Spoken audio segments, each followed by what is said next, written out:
This passage begins in the second year of Darius. That was October 17th in the year 520, before the Common Era, before the birth of Christ. 520 years before we started counting forward. This is 67 years after the Israelites came out of their Babylonian exile. And in order to understand the minor prophet, we have to climb into the story a little bit. The Israelites were overtaken and the temple was destroyed. In Psalm 137, one of the most plaintive and mournful psalms, they sing of their despair and exile. By the waters of Babylon, there we sat and we wept, we cried as we remembered Zion. How could we sing the Lord's song in a foreign land? The Israelites, if we want to know the history, didn't rise up and gain their own freedom from their captors. The Persians were victorious over the Babylonians. The Persians came in and beat the Babylonians in 538. Still, this is 18 years before this prophecy takes place. And when the Persians beat the Babylonians, the Israelites were allowed to go back to Judah. And now, here they are. They have a king named Darius, and they're going to rebuild the temple. Some of the people didn't like that. Some of the people didn't like what was going on. And their complaints are reflected in this passage I just read. Who is left among you who saw this house in its former glory? What does it look like to you now? How does it look? If they're so upset about it, why rebuild it? If there's division among the people, why proceed? When we consider new things in our church, sometimes we take a step back because we realize that whatever we're talking about is just too divisive to proceed. The building program a few years ago, this was before my time here, but the building program was just too divisive to go ahead. The bus that we looked at last year seemed like it was drawing people apart. And so we shelved the idea because we didn't see that as being our purpose, what God wanted us to do, where God was leading us. It was too divisive. So as the Israelites have been freed from their captivity and are able to go back home, they're able to stop weeping by the rivers of Babylon and consider rebuilding the temple. If there's division, if it's divisive, why not put it on the shelf? Why not put it off to next year? Revisit the idea then. Well, Haggai the prophet sees it differently. He sees the temple as significant in their lives. This can be difficult for us to understand. It's almost like a Field of Dreams theology. Do you remember the movie Field of Dreams?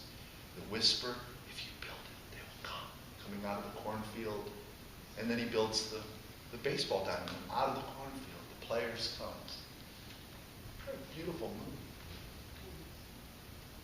But when we apply that kind of view to God, it becomes very mechanistic.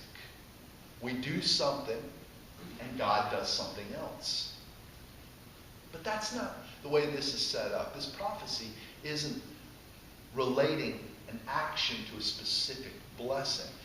For us today as Christians who are trying to live out our faith and grow in our relationship with Christ, that's actually a heresy that was addressed in about the 3rd century called Pelagianism, which is sort of a works-based relationship with God. If we do this, God will do that. And it doesn't work that way. That's not how God's grace has ever been imparted. Instead, understanding the significance of the temple requires us to understand this history of the southern kingdom of Judah. First, God brought David as the king and promised that David's line would rule forever. And second, the construction of the temple in Jerusalem is seen as God's permanent home. So if you're Judah, the Babylonians come in, they destroy the temple and take you away to be in exile. Everything's cast into doubt. And if you believe these two things, your faith is shaken to its core. So now that you're back home, rebuilding this temple is significant. Because it's about God's promises, not human obedience. For us, we look around our world and sometimes in our own lives and ask, why did this happen? Why did that happen? I ask that. I have that question sometimes. You might have even heard somebody say, that's such a shame. That person was so nice. Why did that happen to that person? Of course, the implication is, why couldn't it have happened to so-and-so who isn't so nice? But being nice has nothing to do with it. The Israelites were in exile. If we look at this historically and theologically, the way that we understand God, they were in exile because the Babylonians attacked and won.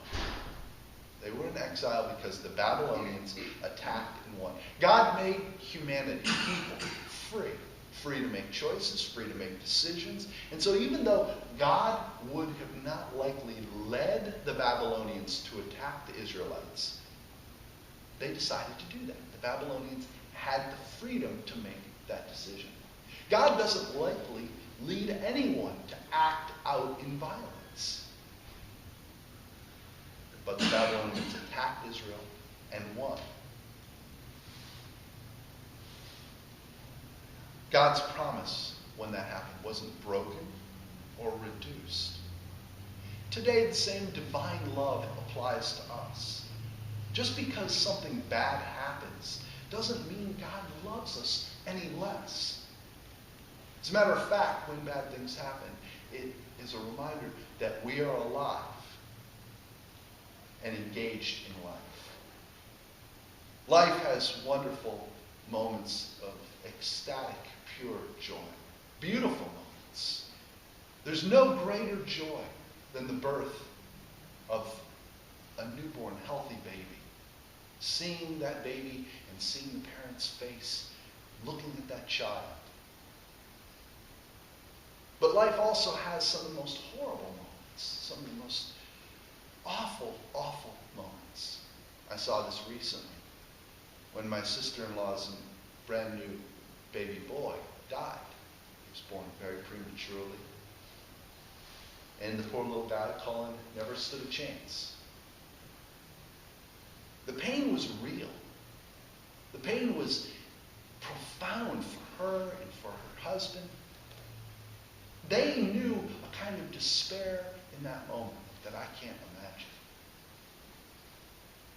They probably could identify with the pain in Psalm 137 of the Israelites in exile when they said, by the waters of Babylon.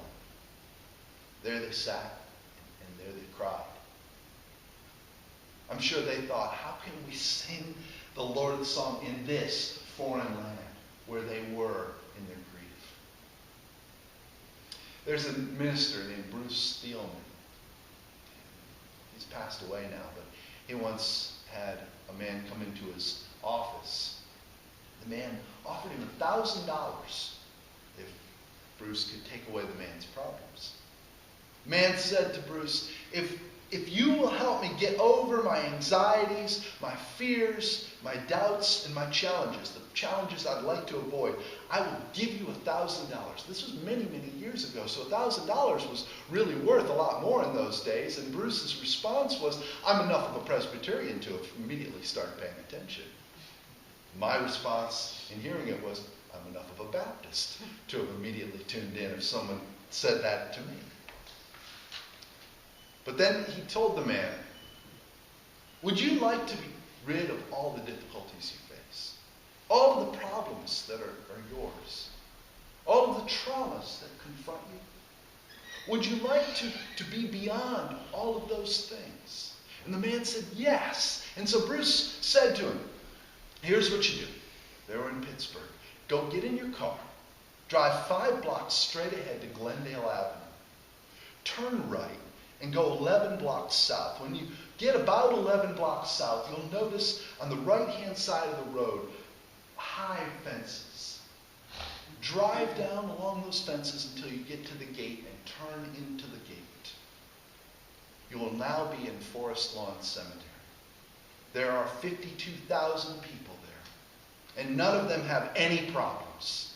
None of them have any fears or difficulties. To be alive is to have problems. To be breathing is to confront difficulties. Haggai realized that there were issues with rebuilding the temple. He recognized that. We see it in his prophecy as he responds to the people. And he repeated some of those complaints. But he also recognized that God is already on the move. For the Israelites who were returning from captivity, building the temple is a response to God's already present activity. And because it's a response and a recognition that God is already at work, there shouldn't be any delay. That was his point. Stop messing about. This is a divine calling. Haggai also recognized that the people must respond to God's presence. In his view, the people needed to show that they were fit for worship. This doesn't reduce God's promises. It's an acknowledgement of them. In other words, God's promises aren't conditional. This is like a child obeying the parents because the child loves the parents, not because he's afraid of breaking the rules. Haggai calls the Israelites to build the temple because God is already present and on the move. He calls them not in order to conjure up God's presence for their own self-interest. Today, God is at work in our world. We see it in the prayers and the mutual support that we offer one another. We see it when we reach out to one another, when we share love with one another, when we lift one another up with words of encouragement, with cards, with kindness, when we act out and live out our role as a part of this family of God. We see it when we work together, when we stand shoulder to shoulder, doing a mundane task like clipping down some overgrowth in the church's cemetery. We see it when we face our difficulties and we stand united together as people of God, in spite of whatever difficulties or differences we encounter. In this passage, we hear these words, God proclaiming ownership not only of Judah and their world, but of the whole world. The gold is mine, the silver is mine. Thus says the Lord of hosts. Everything we have is the Lord's. And when we recognize that he's got the whole world in his hands, we recognize that God is still God. God is still in control. And God is present and on the move. And our choice is whether we want to get on board or not. Building the temple for the Israelites was a way that they could get on God's train before it left the station. And now each one of us in our daily lives, in our devotional life, in our spiritual life, in our work life, our relational life with other people, can look around for those opportunities to get on board with God. We can get on God's train. We might not need to build a big temple, or, for that matter, a bigger building. For that matter, as I think about it, we don't necessarily need a building at all. To my knowledge, the Sermon on the Mount, which is more powerful than anything I can ever say, was delivered outside. There are ways to get on God's train and join with what God is doing here in Kilmarnock. And all we have to do is look around to see. The journey is rich, and it can be like a roller coaster. It can be up one minute and flying down the next, and it can also be a bit scary. Some people don't like roller coasters. But to be alive means to have the opportunity to join with God and to join with a program that is already in